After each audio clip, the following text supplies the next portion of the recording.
going on? CGDannyB back again with another Dev Talk, and today I am sitting down with Preston from Chintzy Inc. I'm afraid I'm going to butcher the studio name. And we're going to take a look at My Familiar. Also, real quick, can I have him on controls? Can I say hi to everybody? Hello, everybody. I'm going to turn you down just a bit because I realized I have you up too loud. Perfect. Was I deep fried? I wouldn't say deep fry, but you know, enough noise to be like, you know, my ears might hurt a little bit. But hey, everybody, thank you for joining. I don't want to wait too long because I want to hear everything about My Familiar. So, Preston, welcome. Thank you for joining me tonight. Thank you so much for having me. This is going to be a blast. Absolutely, dude. Now, we get to talk a little bit at PAX, and I didn't have the heart to tell you, but you were just like, which conference we met at before? Was it this one or this one or this one? I'm like, dog, could have been any of them. PAX was my first con, like, at all. So it was just like, right. Yeah, we're busy. I'm going to sit here and be like, well, actually, I'm just that guy on Twitter that da-da-da-da-da-da. But I remembered about 15 minutes, like, after you left, it, like, struck me. I was like, okay, he's from the playthrough I watched the other day. You know? So I was like, okay, I watched your playthrough, and I was like, that's why I remember the face. Right, and I was like, it's a handsome face to remember, you know? And then I saw it there. I just standing to see if you know, people were intensely looking over and just smiling over there. It's like, I know that guy. That's the weirdest thing, right? Going to PAX and people are like, it's that face. I'm like, don't remember my face. I'm not ready for this. But enough about my face. So you're working on a game. I'd love for you to tell everybody like a little about yourself, a little about the studio, and what this game is. And in the meantime, you can get going whenever you're ready, dog. Let's do it.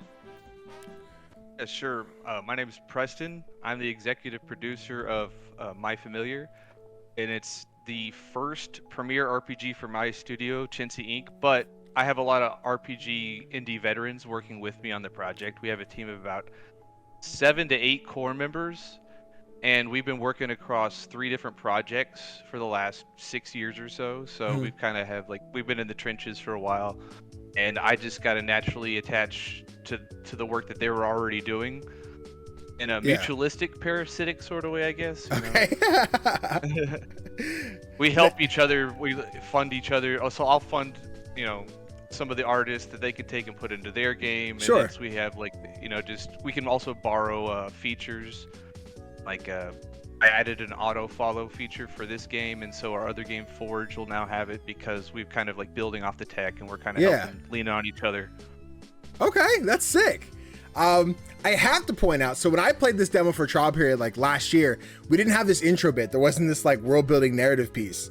And when I sat down to play this at PAX, this earlier part of the demo, I was like, huh, Danny, man, that must be, he was like, I love the trial period so much. I'm like, we're just going to name it after him. So whether that's the truth or not, I've now created the narrative that I am the main character in this game. And chat, you can remember that, okay? Yeah, perfect. Yeah, it just kind of worked out that way sometimes, you know? Yeah. Worked out that way perfectly as intended because it's me. That's the fact. But the prologue is like what we added the last bit. So like if you played it at one of the earlier cons too, or back whenever you played it through your playthrough, it probably didn't have this like you said. So this was pretty much just kind of to set the tone because our game is very comedic and noir and cartoony, but we also wanted to show that we kind of had like this dual world aspect of one world, the human world, and then the familiar world. And the mystery is kind of like how you find that they intersect along the way. Right. That's dope. I'm sitting here, I'm just like, man, can I play? I should just play myself again. I had such a blast to play this last year. And it was on my my list, my short list earlier this year when I did my like top 10 most anticipated. And I think right now it's just as coming soon. You don't have it listed for 2024. So I think I was like, or maybe that's changed since I made the list. Do we have a window yet? We're looking for playing My Familiar? Or? Yeah, I'm at the point to where I think that I'm aiming for like a Q4 2025 launch. Yeah. So it's a little bit later than I expected. With the fact that we're working on so many multiple projects and most of us still have a day job, it's kind of like, you know, just a little bit of the pipeline gets where it can at any given moment, and we try and strike while the iron's hot. But for now, I think realistically that we could aim for at least like an early access launch around that time. Yeah. But it's not like a full, if I had to guess, you know, a more specific time, we'll know better probably this time next year. We'll have like a concrete set date. Yeah. Cool. So you mentioned, I told you earlier, I'm like, we always start with one question. We put like 4 other before it. So you mentioned dropping early access. So is the plan to have a like halfway narrative point, but like, this is what the early access is. 1.0 will have like, we could reach the end roll credits. Is it like you want to add more features, more modes, more accessibility options, etc. post early access? So I guess, what does early access for this look like? So what I would think would look best for a early access for My Familiar is more like, if I do a Kickstarter, it would be you can complete the game, but maybe not do some of the like extra planned side content at the end that would really pad out the ending. Yeah. So like if you played through the narrative from start to finish, you could probably get through it in like 8 to 10 hours. Okay. But the padding content would be like each individual or a familiar will have his like unique, like ultimate attack, ultimate weapon. You learn about the connection between that familiar and their relation to the human in their human world, and like where that kind of comes together. So we plan on adding additional content that way. The sudden shock of my boy Danny going through the window. Yeah. Sorry. Yeah. That's the thing about Isekai, though. You have to have someone send you to the next. It's either Truck-kun, who goes Window-kun, or Concrete-kun, or however you want to phrase it. How you feeling over there? Can I like go through the window or? Defenestration is not how I thought I'd start this game. But I'll ask the question I said I was supposed to ask first. So, what was the aha moment for My Familiar? Like, where were you sitting? What were you doing? When were you like, this is the idea and this is the game that I want to make? So, I don't know if there was like one true aha moment or if it was like a series of kind of like, I wanted to play a game. The older I got, the less likely that game was available. And I know today that there's so many games to play out there, and there's a lot of turn-based, so you can't say that turn-based is going the way of the dinosaur exactly, because there's a lot of people that are doing interesting things in that space. Yeah. And even the action turn-based hybrid stuff is a really, really cool take. But I think that like to play like an old school style turn-based game with more polished systems, those are kind of a rare breed to do. Most like the big companies that used to, we grew up on those type of games are now pursuing more action-oriented games. And I wanted a game that played like those authentic JRPGs, but from maybe a Western perspective instead of like just a complete parody like Earthbound was. This is more of an authentic parody, and I think from our own kind of word of mouth and how it feels to be in our society and in our corner of the world, and that there's intersecting places between myth and legend and all that, but like we all kind of have this like mythology that crafts our cultures and how they all intersect into this kind of hodgepodge of the melting pot, I guess is what you say for like American culture. Yeah. And I wanted to represent as much of that as I could in an authentic way. That's awesome. We talked earlier. It was just like, whatever the answer is, it might be like I just thought of it one day. You're just like, I got it. We got the melting pot. We got the hodgepodge. I'm like, I'll take all of it. I guess I could attribute like the old Saturday morning cartoons because I love those kind of those kind of shows, and like the old movies like Who Framed Roger Rabbit, like all of those things slowly built, and I think that I wanted to see what that would look like in an RPG setting. Yeah. I guess that's kind of a more spearheaded answer. For sure. I see you. I see Tyler Meyer in the chat said, who wrote the sexy music? Who wrote the sexy music? Well, that would be Tyler Meyer. He is. So he's worked in a couple other games, Shadows of Adam. He's working on Forge of the Fae. He's working on Quartet. Working on our game, My Familiar. Yeah. And I felt like he already had the team synergy, and he already had like great, authentic indie experience arranging and composing. But his background is actually big band jazz, which is somewhere I wanted to go with this too. Being inspired by like certain series like Persona or any of those old PlayStation 1 grand opera style where you have a lot of brass in there, and I knew that that's something I wanted to bring into like an updated feel for My Familiar. Yeah. Hey, well, Tyler, hey, the music's awesome, dog. Keep it up. We kind of answered a little bit with the original question, but I think I can twist it around so Burb still feels like they asked something. But Cartoon Burb on TikTok asked why this style of game, and I'm going to tailor that to like the buddy cop part of it. Now I know we're not there yet, so we're not seeing quite the buddy cop elements included in the game, but why the buddy cop stuff? Why we just like we talked a little bit at PAX about having like the two characters on the screen and what that could evolve into, but where'd that idea come from? I think I just always like buddy cop films. I like the format. I also it kind of ties into the whole isekai. So isekai is a great premise for a video game in my mind because you're just learning the language of the world as yourself, as the player and the character simultaneously. Yeah. And the buddy cop aspect is just kind of the next step to that, to where I wanted the language of the world to be that buddy cop. Like you had someone you're fighting back to back all the way through a corrupt city of gangs and corrupt police and whatnot. I wanted that feeling of like the back-to-back buddy cop, and I also love that comedy of the comedy noir aspect where you always have like the tropey, alcoholic, jaded veteran, and he's always mixed with the starry-eyed rookie he just doesn't know yet, and they're just how they're dynamic, kind of like Lethal Weapon, how they'll intersect, that kind of thing, or even Rush Hour or any of those kind of movies. Hell yeah. So then is there any one of those like movies or inspiration that you're kind of like, this is kind of like the pinnacle, this is what we're aiming to replicate the most? Like is the Rush Hour, is there the Bad Boys, is there the one that's like, oh, you'll see a lot of influence of this particular one, or just that whole melting pot, as you will? I think the melting pot of it all, but if I had to choose one, I'd go back to Who Framed Roger Rabbit. Okay. You just have this like the cartoon world and the human world, and the partner that you eventually recruit named Terex, who's the jaded partner.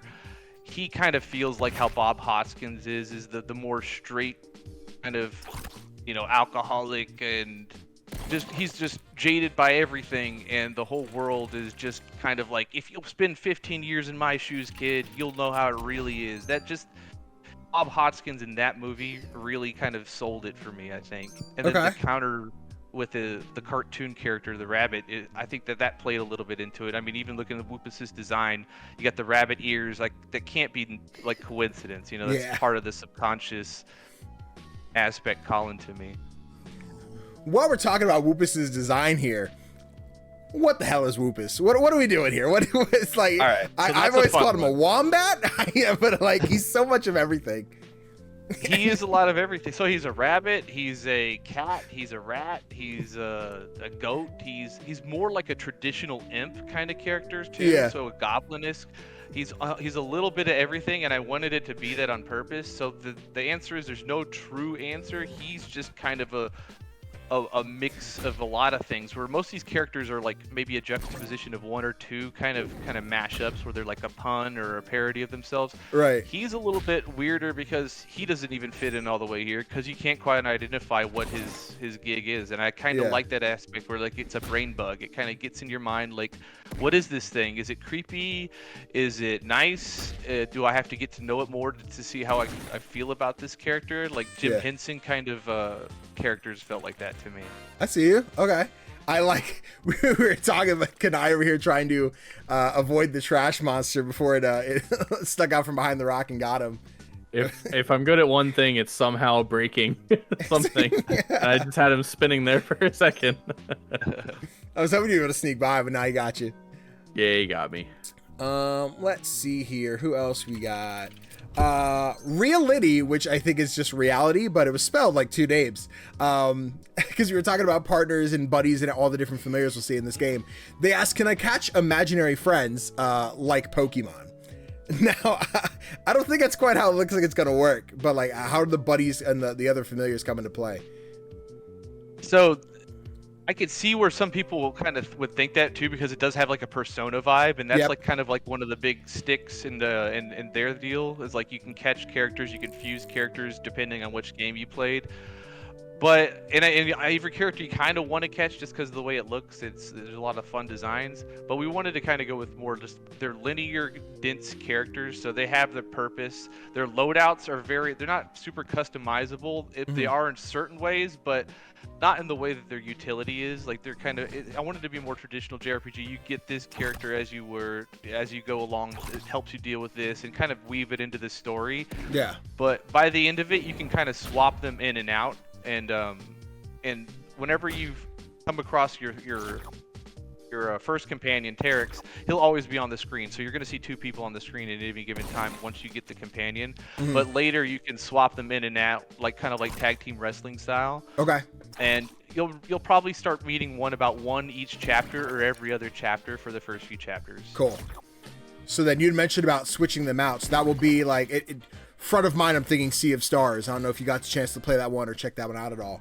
But that's very on the fly. Where like on my turn, I'm like, cool, this guy's not doing it because I have whatever element on the other side. I can just quickly swap out Terex for any of the other cool looking characters. I don't think we saw the animated cutscene here, but just kind of on the fly. It won't be like a go to my PC, swap my team out, and then go back out in the fray. I can kind of rapid fire move when I need to. Yeah, it'll just be on the fly. I mean, you only see two people given at any given time, but you can have access to multiple characters. When one, gets knocked out, you can have the other one swap in and out. So it's more of just a fun dynamic in the way that the battles play out. But once you got everybody, you'll definitely be traveling with, technically your whole party. But Right. I only want people to see the one guy. Whoever's following you in your party is the one that's Okay. the one who will follow you around. Because I just like that buddy cop aspect look. For sure. But I feel like there's just a lot of modern features that we just expected now. You don't want to have to go out to the world map and recruit another character, put the other character to swap it out, and then go re-level them 5. Everyone shares an experience bar. I don't want people to be punished or are punished too heavily for wanting to like play as certain characters only or this and that. I wanted people to play how they wanted and mix and match as they go. Cool. Will any of the characters, and I'm thinking again, Pokemon here, like HM type things, like, well, I need to bring out Terex, like, oh, I can't open this door because no one's got drunk strength like Terex, or like someone else like, oh, this door's locked, but this character can lockpick, or will that not be kind of like an element they can expect, just more play the game? We're not going to do anything specifically like that, but we are going to have a lot of interactables that are like story points. The checkpoints will be very like, dressed up and bespoke, a lot of bespoke pieces. There's going to be no real like the puzzles in the game are going to be very organic, and it's not going to be having to swap between 100 different characters and figure out which thing goes where. It doesn't have the Zelda type, so a lot of people think like Eastward vibes when they look at the pixel art. Yes, but we're very minimal. We play it pretty straight-laced RPG, and we just try and put all that extra energy into the actual big energy battles, the sprites, and the storytelling aspects. Okay. Cool. Let me see. I have a couple questions here that aren't quite ready, but they will be in a minute if I recall how the demo lays out. Another question from Burb here asked, are there any other games you'd like to collaborate with? Is there any other like studio you're like, oh man, if I could see Whoopus and such character, or crossover characters in like Frame Makers or anything? Has there been any of those kind of like dreams that have crossed your mind so far? Oh, besides anything and everything, anything to get my characters out there. But if I had to think of like our projects that were in the same spirit as mine, well, of course, my studio bros with the games they're working on with Quartet and Forge of the Fae, we'll do a lot of Easter eggs and some fun side quests and stuff that are head nod to each other's projects. And but other than that, maybe somewhere like I think Kingdom of the Dumps. That's a great game. That it has that same kind of like, they have a dark aesthetic where it's like the same trash punk kind of world where there's an aftermath of like humans and monsters and that kind of thing all over the place. Has a very dark tone, but also has a lot of comedic elements. I think it's almost like an inverse to our project, which is we have a lot of colorful elements and the dark tones are a little bit more subtle. So like I feel like that could be a fun juxtaposition. And maybe let's see. I mean, of course, the big ones, right? Like Chains of Echoes, Sea of Stars. I mean, any of those guys, to where I like to see the RPGs. I'd like to see the RPGs kind of like of the indie scene come together in some massive, game that collides with all the different projects. Like, Yeah. I'm all for crossovers. Like, I love that in Marvel universe. Like, Yeah, dude. some people hate the multiverse. I just like anything, and that just entertain me for an hour loop. Give me a couple mashups. This guy in this world, that kind of stuff. I love those things. Yeah, put it all together. Let me see them all crossover. No, especially indies, those are great. I feel like I never know the back end, like, are there contracts, all that kind of stuff we figure out. But when I just see like, oh, hey, this character's coming to this game, or the most recent one with like the prisoner from Dead Cells is coming to Risk of Rain. I'm like, just do it. Just throw everybody together. I love it all. Yeah, I'll go with Risk of Rain too. Sure, do a listen. I'd probably get back in Risk of Rain. Maybe Risk of Rain 3, huh? Listen, Catch it's got to us on happen, the next right? cycle. Yeah. Launch character, launch crossover. Let's do it. Let's see. Still waiting on this one, but Eva Fatal asked over on Twitter, could you give any essential advice to indie devs who do self-promo? Like, so I'll take that as self-promo. If you have any developer tips you want to go on, like, pop off. Well, I think that the best tips that I can give from my point of view is just like getting into marketing early as soon as possible. A lot of people want to like wait till the last minute to like have a really nice product, because a lot of people who create things and artists are really perfectionists, and they're worried about what it's going to look like until it's to a certain point. It's the opposite. Like, put it out there as soon as possible, immediately. You know, get free feedback along the way, get the free play testing along the way, get the eyeballs, put your Steam page up, get a trailer up, you know, get the ball rolling. You can always kind of replace stuff as you go, but it's better to, like, you know, start building earlier, so that way you're not putting it all on the last minute to get your game out there. You know, that's probably the biggest point. The second, if it's just more general, is just like, you know, think of the game that you want to play. Think of the game that you don't see out there on the market. Right now, it's a great time to get into indies, because there's just wildly successful indies that are just doing these fun mashups of different genres and things, and the tools are easier than ever. So just keep going. Just start and don't stop, you know? Get the ball rolling as soon as possible. There you have it, indie devs. You need to make me more games, because I need more stuff to play, even though I'm already backlogged on 14,000 different things, but it's fine. It helps that you don't also, the curse of an indie dev is you want to constantly start a new project, because once the main project becomes work, you want to distract yourself with something that's more fun on the side. And it's okay to have more than one, but try and cap it out at 2 maybe, and one that you're seriously putting all your energy into, and the other one just kind of more theory crafting for, you know, the inevitable day. Yeah, I'm gonna need someone to clip that one out and send that to Victor, official V Swede, who is working on like 4 school projects right now. He was our last dev talk, and he's making a first-person parkour game as well as like a top-down Terminator-like deal. And he's like, I'm also working on Project 3 and 4, and I'm like, relax, finish the first one. But Kanai, how you digging this so far? I'm liking it a lot. The music is really suiting for like the tone. I really like the visuals. I think they're like trashy enough to be like, what happened here, but also colorful enough to like keep me engaged. I'm gonna tell you right now, you picked a great game for me to try, because I 110% am a sucker for like timed attacks in turn-based games. Legend of Dragoon, Shadow Hearts, Paper Mario. I wish I played more of it, but like Sea of Stars, those kind of games are right up my alley. So the minute I saw that it had those timed attacks, I was in it. Yeah, for sure. I had to have them in there just because I wanted the biggest single source of inspiration for a game, probably Super Mario RPG, because it was like my gateway RPG into the scene. Yeah. The one that like I thought I bought a Mario game and it ended up being an RPG, so I felt like it got me. But then I played it and it became my favorite type of game, and then it turned me on to all the other types of RPGs out there. So I had to put that in that aspect in the game, but also just for my ADHD brain, I needed something to just smash the button through. Yeah. I do have to say, when I was looking at the accessibility and gameplay options earlier, I love the fact that you can turn it off for people who don't like it. That's a big thing, because like for people who either don't want to do it at that time, or like they don't want to have to focus on it, or like people who aren't good at it, I think that's a really good option to have.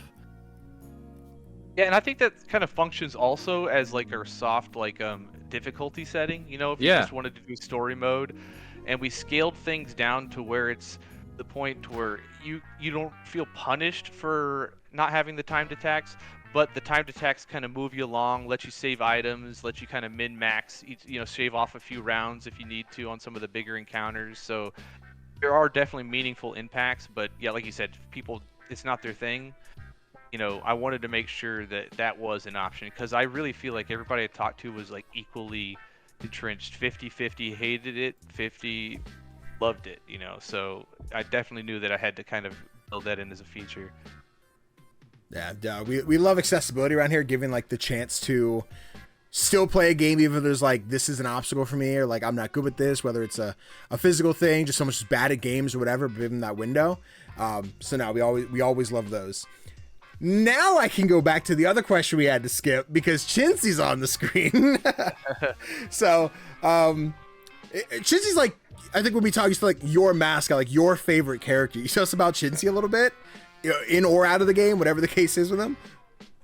Well, I always had this idea, the same way like they had the developers corner in like, Chrono Trigger and that kind of thing. I always wanted to put some shameless self-inserts of me and my friends and my, the devs that played this game. And so I wanted to have a character that kind of represented something you wanted to do in there. And my character, I wanted him to kind of be like a low-level bad guy. Like the annoying thug that can't do anything right, and always, the goldfish poop gang is what they call the trope, where you get followed around and you can't really do anything. I mean, every series has to have some Rocksteady and Bebop, those kind of guys. And so this is just me talking to the player, just goofing off, like, pushing them around as soon as they get into welcome to the island, welcome to Wish City, welcome to my familiar, I love it. And I remember you gave me the keychain, which I should have brought them downstairs. They're sitting upstairs, but I have like my little pile of my familiar keychains and a sticker sitting upstairs right now. And the ones like the Chinsy, like the logo, and I love it. But the question from Eva Fatal on Twitter, she asked, is there a way to make friends with Chinsy? No spoilers, just love this pumpkin-headed character, would love to know more about him. Okay, without direct spoilers, I'll say that he will be recurring. Okay. First of all, he's my favorite guys, so he's not going anywhere.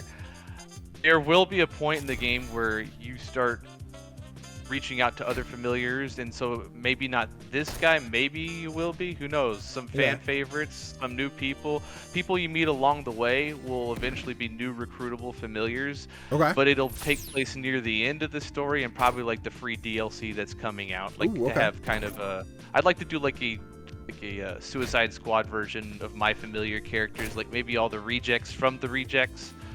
Okay. Getting together and without getting any more details. I guess that was a lot of spoilers, but not enough. We just basically heard Chinsy's not going anywhere. Not specific spoilers, but it's in the works, something along those lines. Okay. Let's see here. We're not quite there yet, but hopefully we'll get there next. We talk self-promo. Another question from Burb. They asked, if you could automate any part of the game, what would it be? Important note, through magic, not through any AI-related junk. So is there like a dev, like, it's this tonight, I got to do this part of the development process, let's get it over with. Bring me back to marketing, right? Like, social media managing, that kind of stuff. Like, I do like a lot of it. Like, I love being out on the PAX floor talking to everybody so much that like I literally went hoarse like day 2, or the first 24 hours, as a matter of fact. And so like I love being able to do that, but at the same time, it's the most draining to have to constantly be posting in promotion mode, shaking down Reddit and Facebook groups and this and that. Like, it's just time away from developing the actual game, time away from the family. Anything that allows me to work on the real art, the fun part, which I would never give to AI, by the way, because what's the point? Why do I want to give it my job? Exactly. I don't want to pay money to put me out of a job as soon as possible. It's inevitable anyways. Let me get this game out before I have to switch careers again, please. You mentioned the PAX floor. So you were a part of PAX Rising, which I think is like super dope. That's like the big show floor in the middle. It's just like, here's like the big indies everyone had to come see. What was that process like? Was it like an application? Were they like, hey, we saw this on Twitter, we want you to be a part of this thing at PAX? Like, what was that? And then being at PAX Rising, what was all that like? So I answered they had a post on Twitter that had their application. You know, it's like pretty much submit your game, and we have X amount of slots. So you had to pay like a $50 fee, I believe. Okay. Most of the big ones, you're gonna have to pay some kind of fee to kind of enter to justify, I guess, Sure. you know, people going through them. But then I was lucky enough to be chosen a couple months later. I think it went out they asked in November, I think, and then I got the notification, I think, in like January-ish or so. And then they told me that, you know, I'd be one of the 12 to features, and that was like the first kind of like NDA kind of moment, you know, to be involved. So that was kind of neat to actually have one of those things. Like, oh, so I can't say something till what day? That's interesting. I guess I'm on the other side of it now. Yeah. But then then I went there, and the experience was great.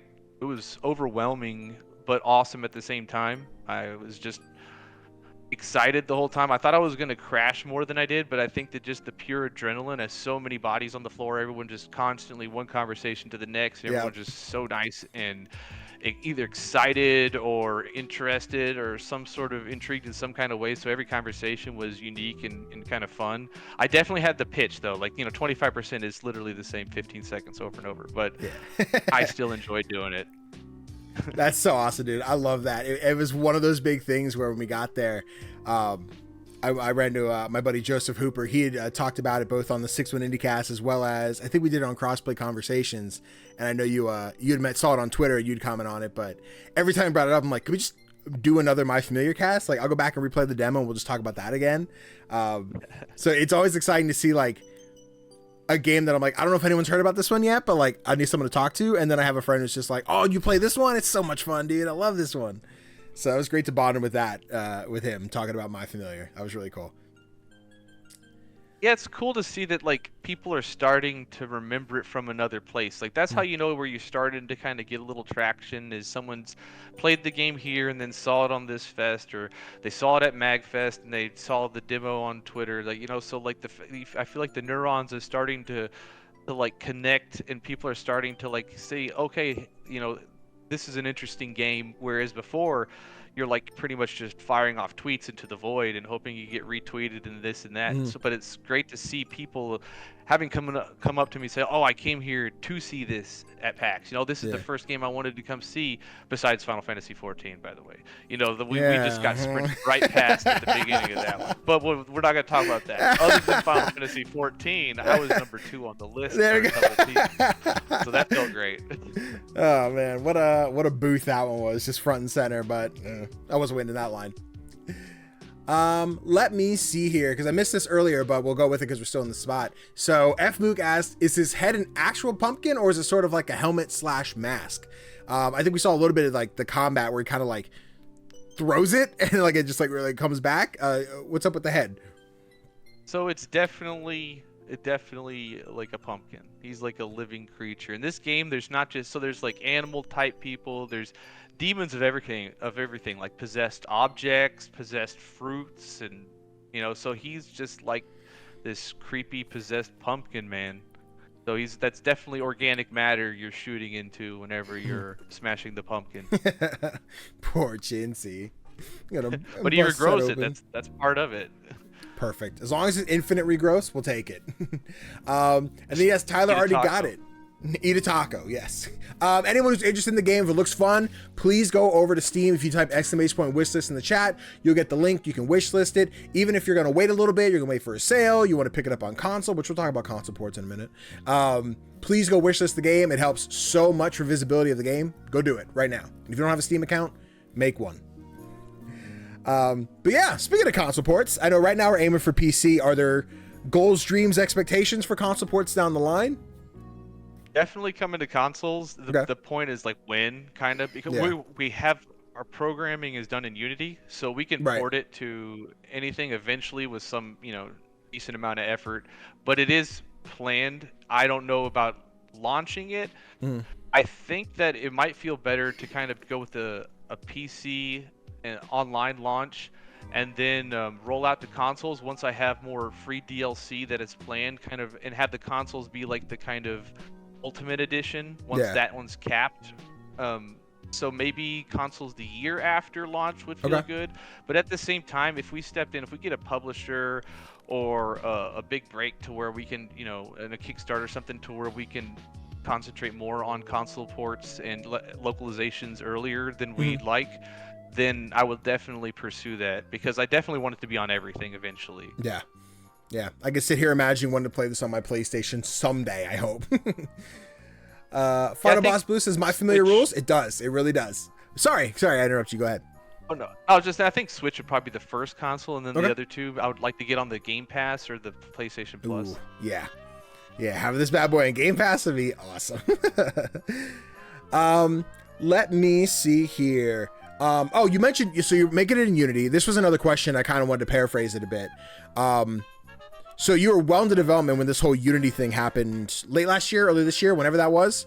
What was that like for you guys? What was that situation like? Was that like a big deal for you? Was that like power through? I mean, it's a big deal, but at the same time, they know what they're doing. What can you do? I'm like, on next round, maybe I won't use it, but at the same time, I think what they did is just shoot themselves in the foot when it comes to, you know, trying to gain the trust of artists who need to hinge their entire projects on these long-term goals. Yeah. Hopefully they can repair the damage. I don't think they walked it back far enough really to or they just kind of like swept over it. Yeah. It was stressful, but at the same time, as an indie developer, how many other programs can you just easily, or not easily, or easier to port to multiple consoles? So like, at one point do you just kind of like, well, they got me for 3%, they got me for 5%. All I can hope is that they, you know, that people push back the best that they can, and know that the next time we do a project, you know, who knows, maybe we won't feel confident using Unity. Maybe we'll have to, you know, start a project from a different angle, and I hope that they kind of feel that pushback, because there's definitely fear, you know, like everyone's kind of running around, it's the sky's fallen. I knew that they were probably going to walk it back to just a couple percent and just be under like one Unreal. It's exactly what they ended up doing. But at the same time, it didn't feel great. The way that they did it was the problem themselves more than the actual fee. Yeah, I can only imagine seeing just I say some, like the hundreds of tweets going out at like indie studios being like, hey, our game's releasing on Game Pass. Hey, this install thing is just awful. Like, why are we doing this? And like, I can only see every now and then someone's like, yeah, we're working in Unity. I'm like, have you tried Godot? Have you tried to make the change? Or like, I know a lot of people are like testing the waters with Godot to see how they can work with it. But like, we're still sticking like gung-ho with Unity for now. We didn't like any. I mean, we have no choice. You know, we literally are golden handcuffed at this point. What can we do? We are multiple. It would take way too much time and energy and effort to like go in the opposite direction. I think that like, even though their asks are annoying and ridiculous, they know what we're doing. So essentially, E3 is collapsing. You know, the industry is in an uncertain place. Yeah. Indies are like, the funding for indies are drying up. The last thing we really need to do is be shaken down by the people you're using the program for, right? But I guess like all that sweet gotcha money from all those cell phone games is just too much of a, you know, of a temptation for them to alienate their, you know, their true fan base. So let's see how that plays out for them, you know?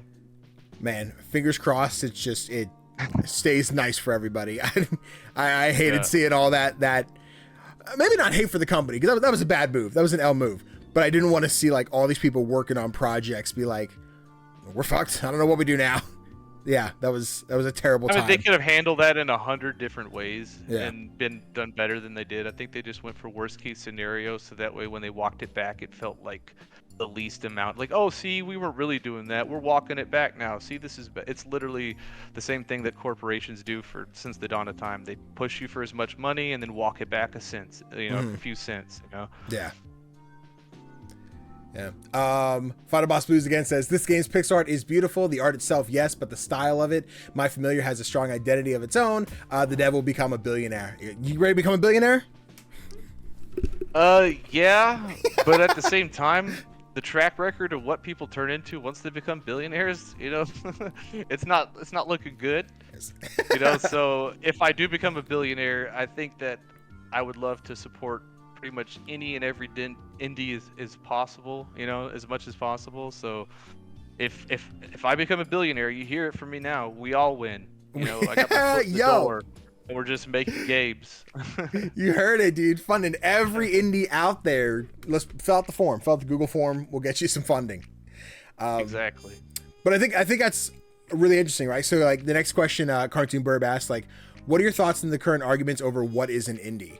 And like one of the arguments that I've had myself is purely just like ownership of the company, whether you've got a publisher, not a publisher, self-publishing.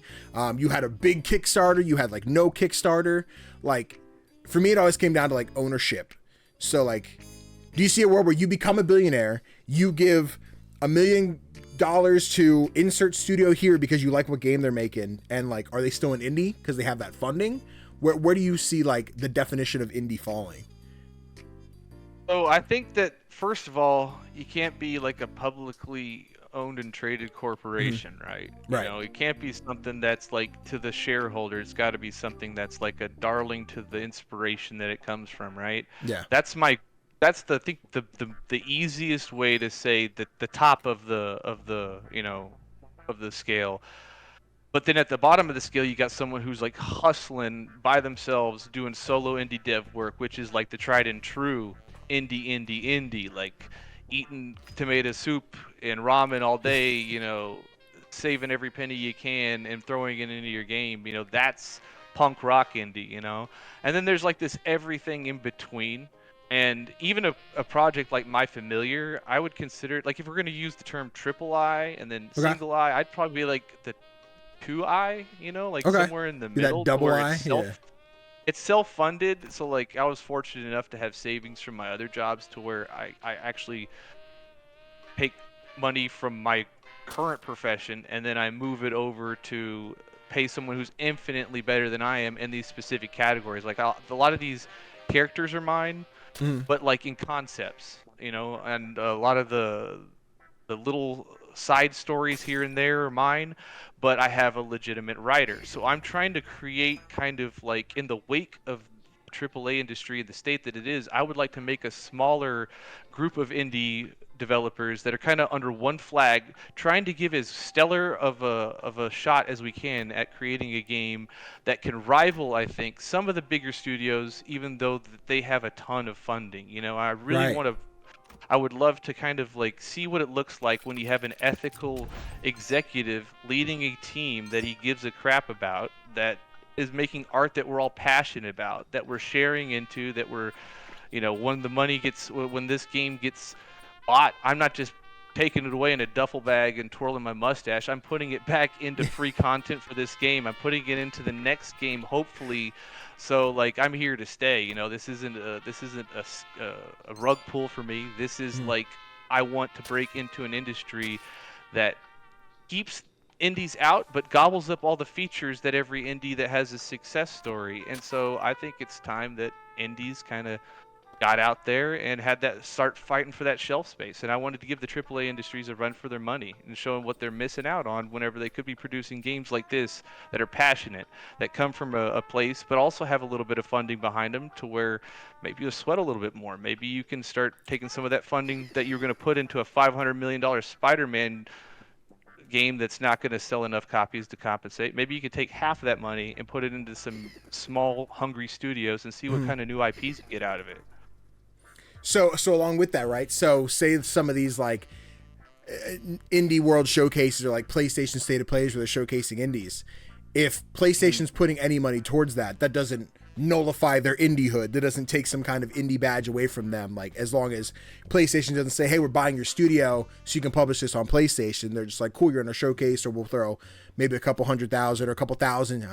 Hopefully a couple 100,000. I would pray, Sony, but well, just think of all these new waves of like all these jobs that just got cut from all these people, and all these projects that were halfway baked, like a Last of Us game that was going to be like a survival MMO. Like I was looking forward to that one and stuff. So think about all the money that those that went into those, not saying that you should take it away from those devs because you know they definitely made, you know, the money went to the right people at the time, but if product wise, what if they had something that money could actually do?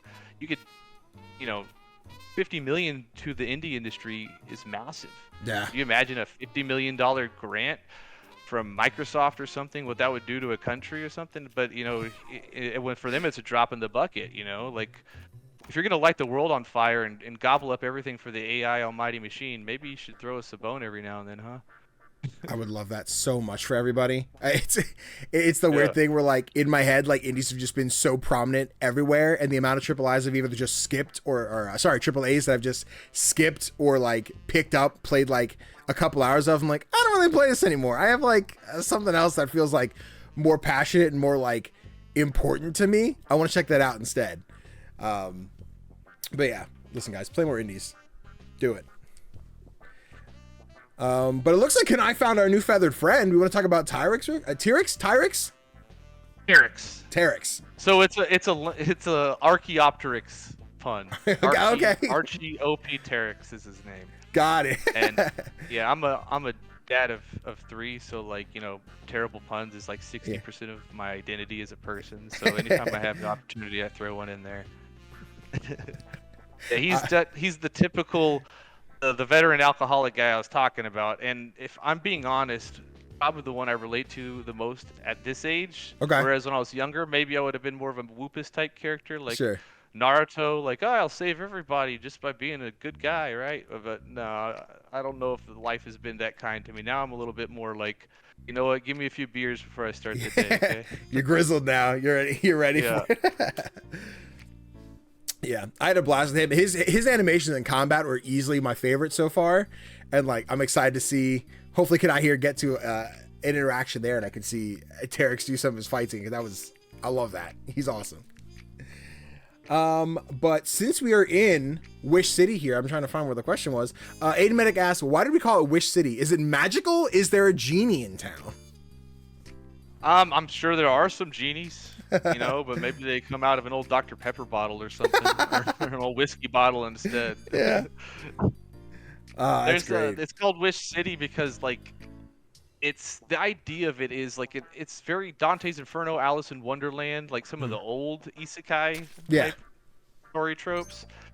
But I wanted it to kind of like be like in America we were kind of promised this certain version of it, right? With the G.I. Joe and the Sesame Street and this and that, and then we kind of woke up to the reality of it as kids and grew up a little bit. This is the realistic Wish City. You know, not everybody that wishes for something is going to be a good wish, right? Mm-hmm. A lot of the time we wish for just temporary conveniences, or maybe we just wish for another pack of cigarettes, or, you know, $5 to find in our jeans. You know, that's a good day, you know?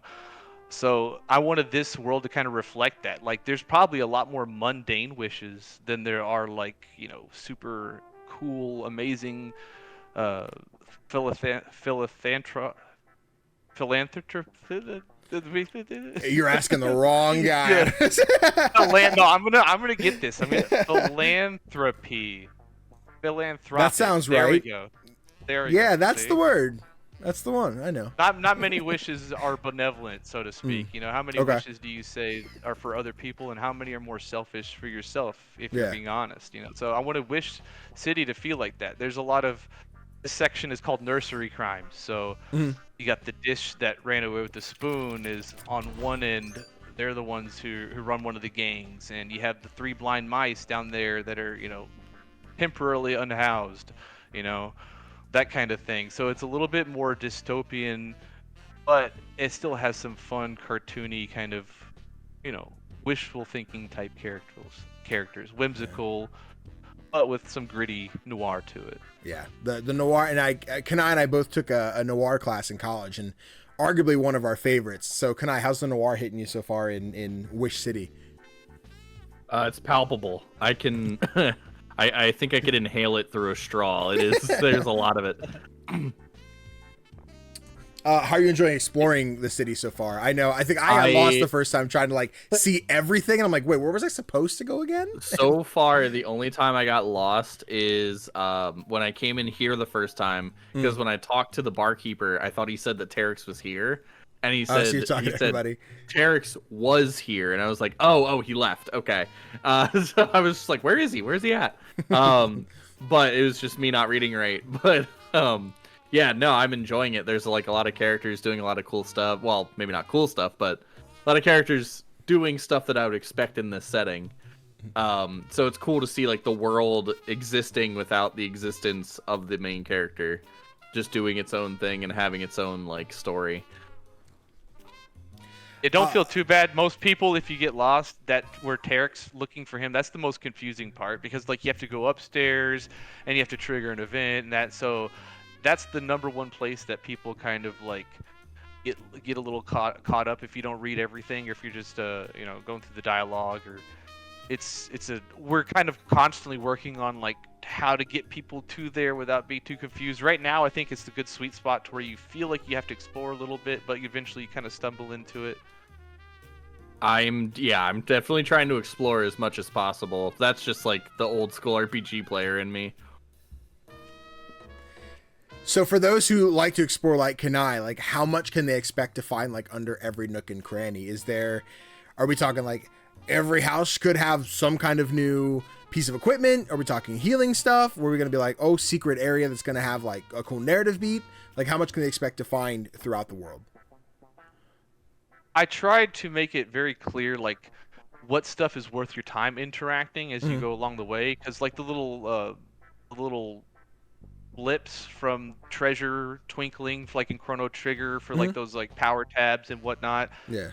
I tried to bring that into this to where like there's visual calls to interact with something, because I know that the art's really nice, and in these kind of games you run around on every dumpster, every barrel, whatever. I kind of wanted to see if I could that feeling for some people, like, but I wanted to reward them for looking around. So right now I think I want to add more like lore specific areas that kind of like add like little like noir beats of like, a sentence or two that add some flavor text to the situation or to the point of interest that you're at. And we would like to add some like optional bosses and treasures that are worth your time. Like each zone will have like a world puzzle, each zone will have like probably 2 optional bosses at the end of it, and then they'll have like a couple lore spots and whatnot. So we'll expand on it as we go, just as long as it fits the narrative area. For sure. Hell yeah. Let me see here. I have another question that is probably the most important one I think that I have to ask for this individual. But Cartoon Burb asks again, what's your favorite bird? Ducks, for sure. Ducks? Okay. I like geese too, but they're also terrifying. So they're slightly they're like one tier down below the duck because of how scared they can make me, depending on where you are. Like a Canadian goose, no thank you, sir. Yeah, I'm good. I'll stick with the ducks. Yeah, but I just always loved ducks. Kids love ducks. I think everyone does. So they're at the park. You see him. Donald Duck's cool, and he's cussing at everybody. Like all the ducks, duck tails. All the ducks are having the most fun. They're like dinosaurs, kind of. Birds and stuff. So like, I think that to me, that's probably the end all. We have 2 duck characters, as you'll notice too. Like there's a lot of bird stuff in here. Very DuckTales influenced.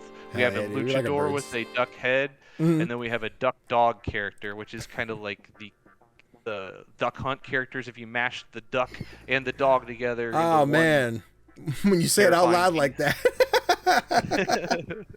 I was just like, dude, Duck Dog just goofy and wild, and now I just have this like, I imagine the old like Pokemon commercials where they use like the press to put all the Pokemon into the bus into the Game Boy, and I'm seeing Duck Hunt Dog and everything's just in there, just crushed into Duck Dog.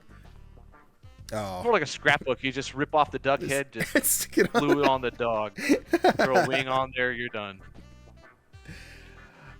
Because we were looking in the bar and now we're looking at this impeccable gentleman in front of us. There are so many different like characters and ideas, these familiars. Like, what does that design process look like? Like coming up with the idea, sketching it, pixel art. Like, what is that timeline for you? So it's a mixture. First, a lot of these characters I already had drafted up a long time ago, just as rough sketches and stuff. Yeah. But even if I need a new one, let's say now with the art pipeline, I can walk you through day in the life. Let's say we need a new character. I'll sketch out 3 or 4 characters that need to fit like the certain zone theme from like our game director and the game designer Patrick Holloman. And he'll pass off the he'll give me the design document. I'll do some character sketches. I'll send that off to our static sprite artist Logan, and then he'll take that and he'll send it to our animation specialist, who is Siege, and we got Frank Tyler as well, a Pixel Pigeon. He's on he's on the Twitter, and then we also have an art director, Tim Windorf, so like he can kind of oversees it all, so he'll step in here and there in between the handoffs. Okay, this needs to do this needs to be that. So we have a pretty formidable, dream team of the art from draft to in concept to all the way down to the end, and it just kind of goes from one hand to the other. Sick, dude. I love seeing it, right? Because every time I would see like a new character and there's the party man that's like, is this, hold on, what fable am I thinking of? Is this anything? And I had no idea. And the like how long it took me to figure out like the spoon, the ladle and the spoon of the whatever the fucking fable is. But I was like, oh yeah, no, that makes sense. I just totally missed it. I was like, that's a plate. That's just a plate chilling there. He's doing his thing. Oh man. Yeah, to me it was like these characters. I think that's got to be the highlight of the game. Besides working with so many wonderful devs and just having a blast doing it, I think it's the next best part is just getting to like a list of characters that they need me to make. Like, where I can just go and draw a bunch of weird fever dream creatures that, based on the basic, like that's my kind of like happy place. Is like when that pops up on my timeline, it's like I have a day or two to just sit there and draw a bunch of weird things and see what sticks and see what doesn't. Then get feedback from my friends. That's probably the best part about the whole creation process for me. Yeah. Okay. Just because we saw, can I mess with like some of the accessories and stuff and different equipment? How much customization is there going to be when someone like gets in and we have like the rest of the crew, and like how much customization, how many items could there possibly be for like customizing your own playthrough?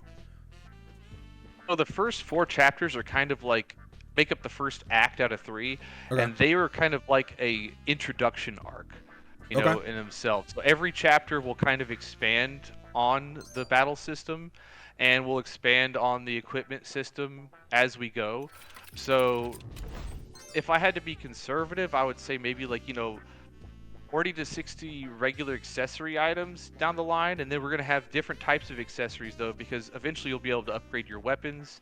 We're not going to do a traditional weapon shop where you just get to the next thing. You're going to be finding tokens to take to a certain arms dealer named Shady Dill, and he's a pickle, and he'll be able to upgrade your equipment, and he'll be able to, Woopus himself will be able to have like a whole new series of accessories just for his pistol. You don't see that in the demo right now, but when the demo ends, that's about where when you get to the end of the content creator demo that I gave you all the password for. Yes. That's about where you would see Shady Dill for the first time and start to begin to dabble in customizing Woopus's equipment, and that will be more like adding status effects to attacks, being shotgun spread attacks that hits multiple targets but for like less damage, or maybe some more prioritized damage over bullets, and they're like kind of like sniper shots for your pistol.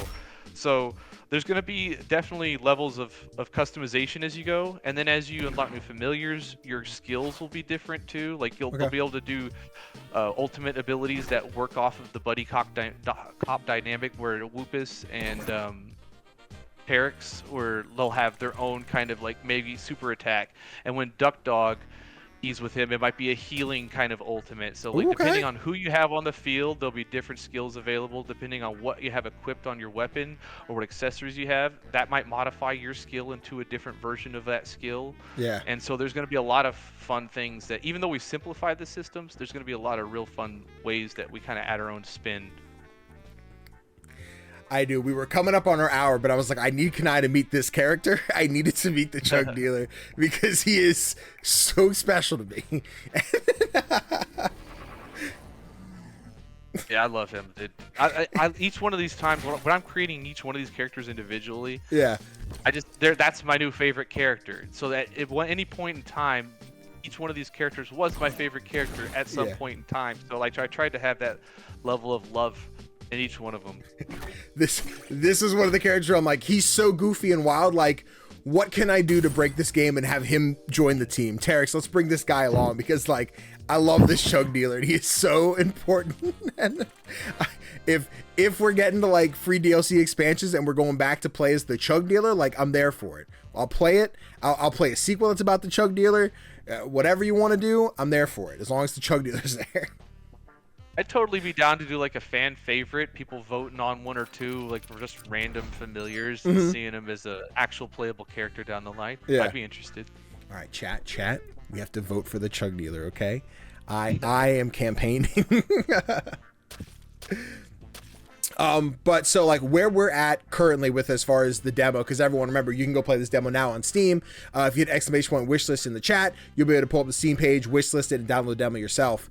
So as far as what's currently available to the public to play, like how far in would you say we currently are? I'd say you're about 2/3 of the way through. Okay. Like you have like 2 other small missions and then a main mission afterwards.